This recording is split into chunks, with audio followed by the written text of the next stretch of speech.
Halo semuanya, kali ini kita akan membahas film bergenre misteri thriller berjudul The Occupant, yang rilis pada tahun 2020. Film ini bercerita tentang seorang eksekutif periklanan yang hidupnya dulu sangat mapan. Namun sayangnya, ia harus kehilangan pekerjaannya dan tidak mampu lagi mempertahankan apartemen mewahnya. Setelah keluarganya harus pindah dari rumah itu, pria tersebut pun menjadi terobsesi dengan kehidupan baru yang dijalani oleh penghuni baru apartemen tersebut. Ia mulai mengintai keluarga itu dan secara perlahan mencoba memasuki kehidupan mereka dengan motif yang makin gelap, banyak kebohongan, dan juga rencana licik. Film diawali dengan seorang pria bernama Javier Munoz yang dulunya merupakan eksekutif di bidang periklanan dan hidupnya juga sangat makmur. Namun sayangnya, kini ia jarang mendapatkan klien, karena mereka tidak begitu tertarik dengan model-model iklannya yang agak jadul. Karena hal tersebut jugalah, Javier akhirnya terpaksa melamar ke sebuah agensi dan menunjukkan contoh iklannya yang dibuat dengan tagline, "Kehidupan yang layak kamu dapatkan." Namun sayangnya, karena model iklannya yang kudet, serta karya terbarunya juga tidak menarik perhatian, mereka pun terpaksa menolak lamarannya. Terlihat juga sikap Javier yang terkesan sombong dan juga emosinya yang tidak stabil. Seperti pada saat hendak pulang, karena Javier bukan menemui klien di sana. Ia pun langsung marah sebab tiket parkirnya tidak bisa digratiskan.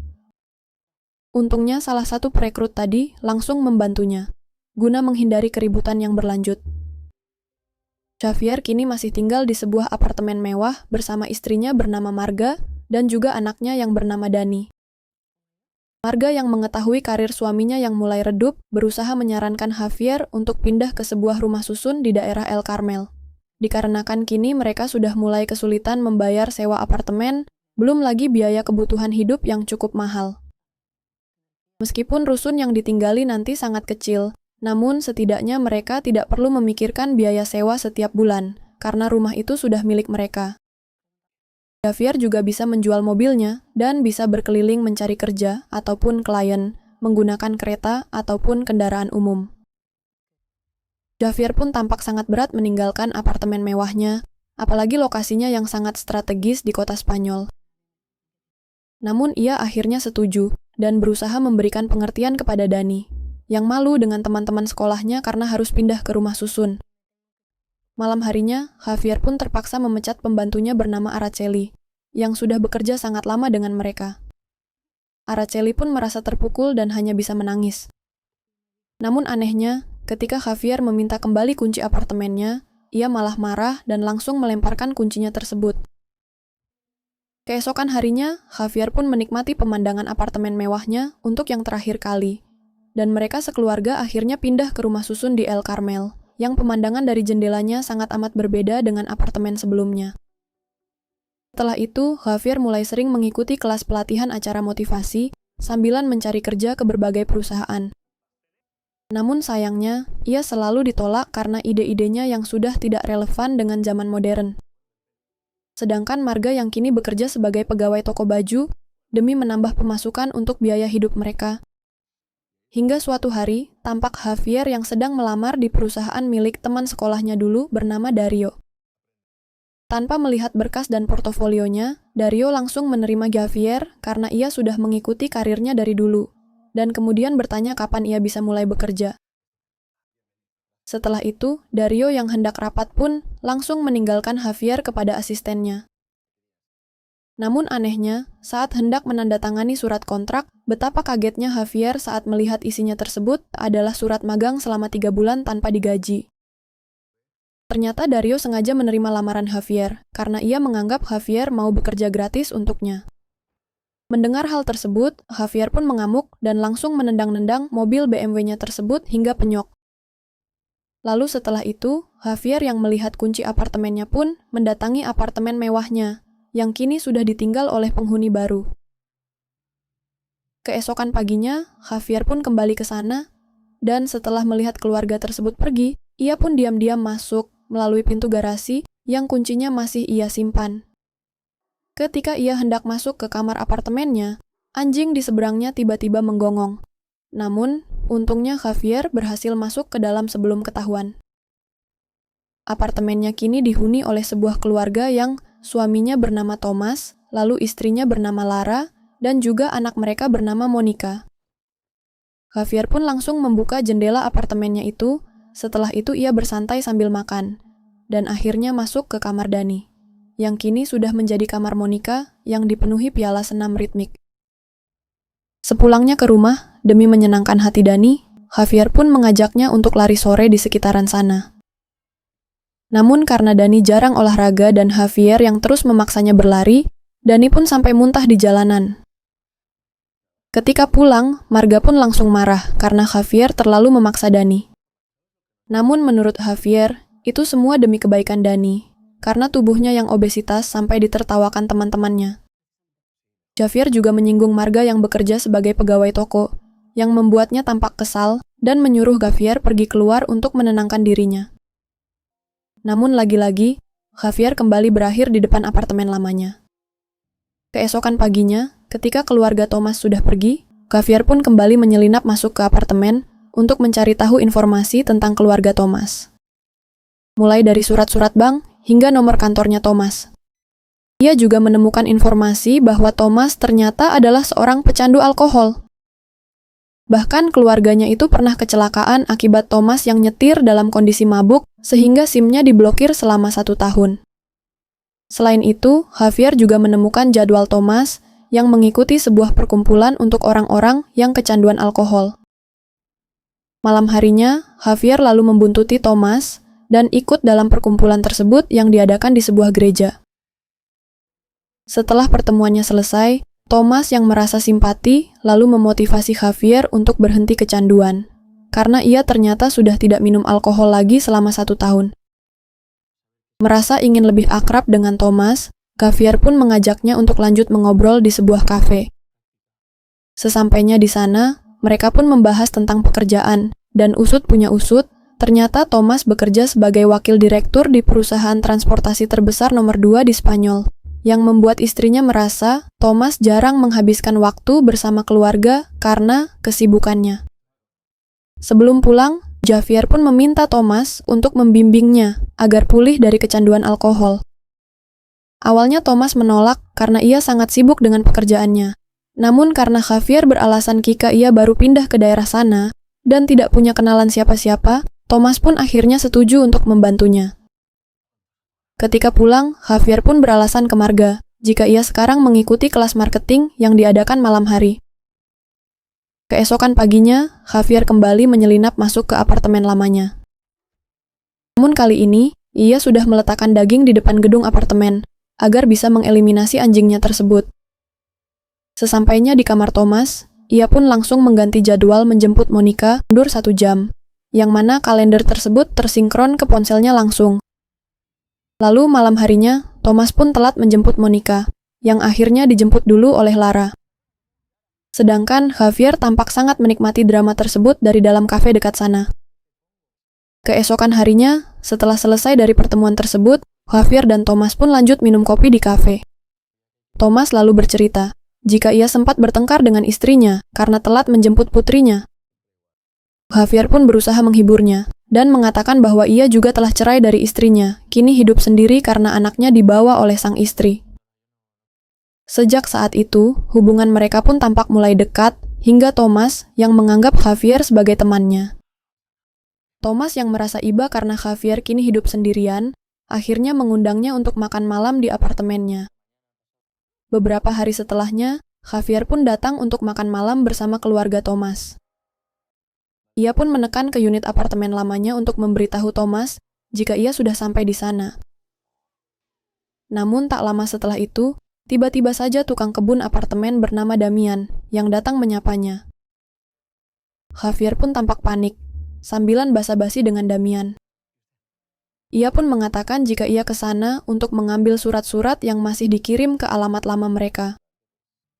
Untungnya Damian tidak banyak bertanya, dan langsung pergi meninggalkannya, tepat ketika Thomas datang menjemputnya. Ketika sedang makan malam, sempat sedikit terjadi perdebatan antara Lara dan juga Thomas. Namun saat Thomas mengantar putrinya tidur, Javier pun mengobrol dengan Lara dan bercerita bahwa ia sudah bercerai dan anaknya kini dibawa pergi oleh istrinya. Ia juga memuji Lara yang selalu setia mendampingi Thomas dan juga menganggap ia adalah pria beruntung karena bisa mendapatkan Lara, serta juga dikaruniai seorang putri. Keesokan paginya, saat Thomas akan mengantar putrinya ke sekolah, tampak Damian yang memberikan setangkai bunga untuk Monica. Damian lalu bertanya kepada Thomas, apakah ia sudah bertemu dengan pemilik apartemen sebelumnya yang datang untuk mengambil surat-suratnya. Namun Thomas mengatakan bahwa mungkin ia salah orang, dan akhirnya pergi meninggalkannya. Di lain sisi, Javier yang baru selesai mencuci mobil BMW-nya, tiba-tiba pergi ke sebuah parkiran basement kosong, dan dengan sengaja menabrakkan mobilnya di sana. Setelah itu, Javier pun menelepon Thomas, dan memintanya segera datang untuk menolongnya, dengan alasan ia baru saja menabrak akibat mabuk. Sesampainya di lokasi kejadian, Javier yang pura-pura mabuk, lalu dengan sengaja mencipratkan alkohol tersebut ke bajunya. Javier lalu mengatakan, jika ia mabuk karena sangat iri melihat segala hal yang dimiliki Thomas, yaitu keluarga bahagia dan juga kesuksesannya. Akan tetapi, Thomas mengatakan jika ia bukanlah pria yang sukses, karena pemilik perusahaan transportasi itu adalah ayah Lara. Jadi, sekeras apapun Thomas bekerja, ia tetaplah hanya seorang menantu, dan jabatan yang ia dapatkan hanya karena faktor keluarga. Thomas juga mengaku jika ia sebenarnya tidak menyukai pekerjaannya di sana. Setelah itu, Javier meminjam ponsel Thomas untuk menelepon mobil Derek dengan alasan ponselnya baru saja mati. Namun, ketika Thomas sedang membersihkan bajunya di luar mobil, tampak Javier yang mengirimkan sebuah pesan dari email Thomas ke email miliknya. Setelah mobil BMW-nya diderek ke bengkel, Javier pun pulang menaiki taksi dan beralasan kepada Marga bahwa mobilnya sudah terjual sesuai rencana mereka untuk kebutuhan hidup. Tak lama kemudian, Damian tiba-tiba menelepon. Damian lalu mengatakan bahwa ia tahu kalau Javier telah bertemu dengan keluarga Thomas karena ia menemukan bunga yang dibawa Javier telah dibuang. Damian lalu mengatakan bahwa ia ingin bertemu besok jam 10 pagi di kebun binatang, dan Javier pun langsung mengiyakannya, karena hanya dirinya lah yang mengetahui siapa Javier sebenarnya. Sementara itu ketika di apartemen, Lara pun sangat marah karena mencium bau alkohol dari baju Thomas. Thomas pun berusaha menjelaskan bahwa minuman itu milik Javier, yang tadi meneleponnya untuk datang membantu, dan tanpa sengaja menumpahkan alkohol ke bajunya. Untungnya Lara percaya dengan ucapan Thomas, dan ia pun langsung berusaha menenangkannya. Keesokan paginya di kebun binatang, tampak Javier yang sudah bersiap untuk menyogok Damian agar tutup mulut. Namun di luar dugaan, Damian justru meminta Javier untuk mengambil celana dalam bekas pakai milik Monica. Awalnya Thomas berniat untuk menolak, namun Damian langsung mengancam akan menelepon Thomas dan memberitahu siapa Javier sebenarnya jika permintaannya tidak dituruti. Mau tidak mau, Javier pun akhirnya terpaksa menerima tugas tersebut. Setelah dari sana, Javier pun langsung menyelinap ke apartemennya dan mengambil celana dalam yang belum dicuci. Namun tak lama setelah itu, Lara tiba-tiba kembali ke apartemen karena ponselnya tertinggal. Sialnya, di saat yang bersamaan, Lara tiba-tiba menelepon Javier dan ponselnya saat itu juga bergetar. Lara yang sempat mendengar bunyi getaran itu langsung berjalan ke arah dapur. Namun untungnya, ia tidak berjalan ke tempat Javier dan hanya meninggalkan pesan untuk memintanya bertemu. Sesampainya di sebuah kafe, Lara pun langsung memintanya agar ia tidak lagi menemui Thomas, karena insiden Javier yang mabuk semalam. Lara mengatakan bahwa ia tidak ingin Thomas terpengaruh alkohol lagi. Namun dengan santainya Javier mengatakan bahwa dia tidak menelepon Thomas semalam. Justru Thomaslah yang sedang mabuk dan menghubunginya lewat email untuk meminta bantuan. Ternyata saat itu Javier memang mengirimkan email ke dirinya sendiri, seolah-olah Thomas yang mabuk dan meminta bantuannya. Setelah itu, Thomas dan Lara pun langsung bertengkar hebat, sehingga Thomas akhirnya memutuskan untuk pergi dari rumah dan menginap di hotel untuk sementara waktu. Thomas juga berusaha menelepon Javier, namun ia langsung menolak panggilan tersebut. Setelah itu, tampak Javier yang menyuntikkan suatu cairan ke dalam kaleng semprotan merica. Lalu botol bekas cairan itu dibuang oleh Javier ke tong depan rumah susunnya. Marga yang melihat tingkah anehnya itu mulai merasa curiga dengan Javier. Malam itu juga, Javier langsung naik taksi untuk memberikan celana dalam Lara kepada Damian. Namun, Javier ternyata sadar kalau istrinya itu sedang membuntutinya. Javier pun langsung mengubah tujuannya ke kelas marketing, yang dulu pernah didatangi, meski sebenarnya ia belum mendaftar lagi. Untungnya ia berhasil mengulur waktu sampai Marga pergi, sebelum akhirnya ia diusir dari kelas tersebut. Keesokan paginya, Javier akhirnya menyerahkan celana dalam tersebut kepada Damian, yang telah menunggu di pinggir pantai. Namun tak sampai di situ, ia kembali meminta Javier melakukan hal lain, yaitu memasang CCTV di kamar Monica tanpa ketahuan. Javier pun langsung menolak karena ia tidak ingin menyakiti Monica dan mengatakan bahwa Damian adalah pria yang sangat sakit. Namun Damian hanya tertawa dan mengancam akan melaporkan perbuatan Javier ke polisi. Malam harinya, Javier menyelinap masuk ke gudang apartemennya dan menemukan mesin vakum daun yang sering dipakai Damian. Lalu keesokan harinya, Javier mendatangi kantor Thomas, dan secara terang-terangan meminta resepsionis untuk memanggilnya. Thomas yang murka langsung menemui Javier, karena ia telah membohongi Lara dan memutarbalikan fakta, hingga rumah tangganya semakin retak. Ketika Thomas bertanya di mana mobilnya, Javier pun mengatakan bahwa ia sudah menjualnya, yang tentu saja membuat emosi Thomas semakin memuncak, hingga ia pun langsung menghajarnya di tempat. Di saat yang bersamaan, Damian yang hendak membersihkan daun-daun tiba-tiba mengalami insiden karena Javier ternyata sudah merusak mesin vakumnya, hingga akhirnya meledak dan membuat wajah Damian terluka parah. Dalam kondisi wajah babak belur dan berdarah, Javier pun mendatangi Lara di depan apartemen dan mengatakan bahwa itu adalah ulah Thomas yang menghajarnya dengan sangat brutal. Saat Lara sedang mengobati lukanya, Javier pun mengatakan kalau Thomas pasti cemburu dan paranoid melihat dirinya yang cukup dengan Lara. Oleh karena itu, Javier memberikan semprotan merica kepada Lara sebagai bentuk perlindungan karena ia khawatir Thomas akan semakin menggila dan bisa menyakitinya lagi maupun Monica. Sesampainya di rumah, Javier langsung mengemasi barang-barangnya dan meninggalkan keluarganya tanpa adanya penjelasan yang jelas. Javier pun menginap di sebuah motel malam itu, dan kemudian menelepon kenalannya. Keesokan harinya, ia pun mengajak Lara dan Monica untuk menemui pesenam ritmik nomor 1 di Spanyol, yang dulu pernah bekerja sama dengannya.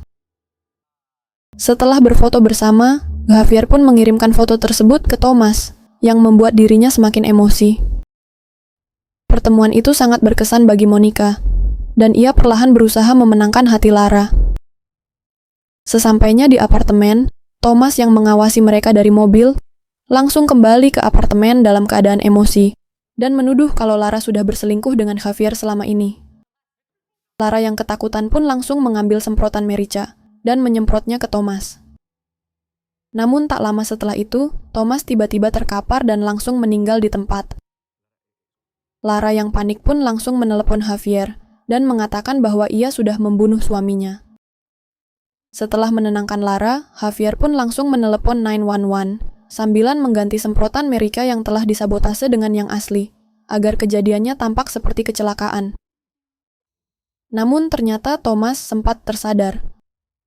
Melihat hal tersebut, Javier pun mengatakan bahwa Thomas tidak pantas untuk istri dan anaknya, lalu membekapnya hingga tewas.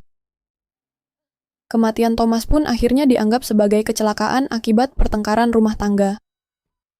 Tak lama setelah itu, tampak Lara yang akhirnya menikah dengan Javier, dan ia kini menjadi wakil direktur di perusahaan mertuanya, meninggalkan Marga serta Dani. Suatu hari, Marga tiba-tiba datang menemui Javier, karena ia mulai menyadari kalau Javier adalah orang yang jahat. Potongan teka-teki itu akhirnya lengkap setelah laporan kepolisian muncul.